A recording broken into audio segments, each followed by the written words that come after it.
So, we've been spending several days this semester learning how to read the periodic table. First, we started looking at an individual element on the periodic table, in other words, one box, and have been working on learning how to decode some basic information about an element based on a little bit of information found here. And this gives us a bit of understanding of the structure of the element, but equally important is learning how to decode the periodic table so this element's position in relation to the rest of the periodic table can tell us even more information, not only of the structure, but the properties and the behavior of that element.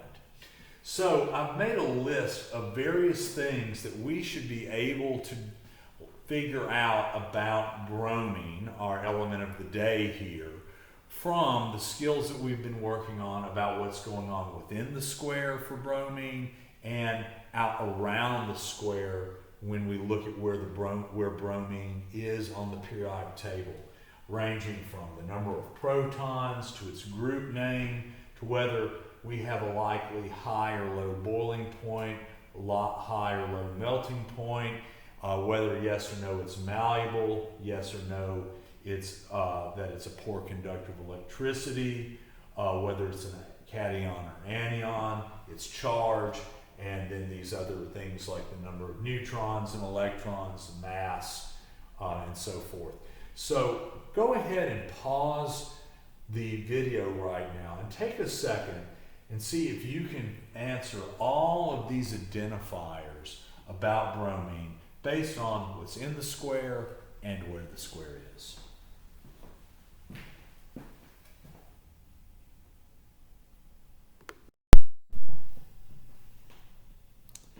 All right, let's see how you did. So let's first deal with the information that can be gathered strictly from what's inside the square here. Bromine is element 35, which means that 35 is its atomic number and always will be the number of protons. If we're talking about a neutral atom, that will also be the number of electrons. To garner the mass, what we need to do is round this atomic mass here to the nearest whole number. 79.9 is pretty close to 80, so we're going to let this be our rounded mass. We take the mass and subtract the number of protons, and that will give us the number of neutrons. Pretty safe to say that although bromine, like all other elements, has more than one isotope, the most common isotope is probably about 45 neutrons inside the nucleus.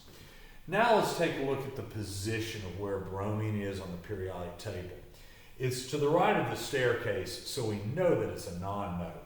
And that means we're probably going to have low boiling and points and low melting points. Also, because it's the right of the staircase, pretty far to the right, we can say that it's not going to have the properties of metals, but rather the properties of most non-metals, which means that it's not malleable. It's not some sort of solid that we can hammer into sheets like a metal. And it's also, yes, going to be a poor conductor of electricity, as nonmetals generally are insulators of electricity and heat rather than conductors. And then finally, if we look on the particular column that it's in, it's the next to last column. That's the halogen column. If we're using one system of the periodic table, that puts us in group 7A. It's one of the A category elements. Those are the elements that always take on one particular charge.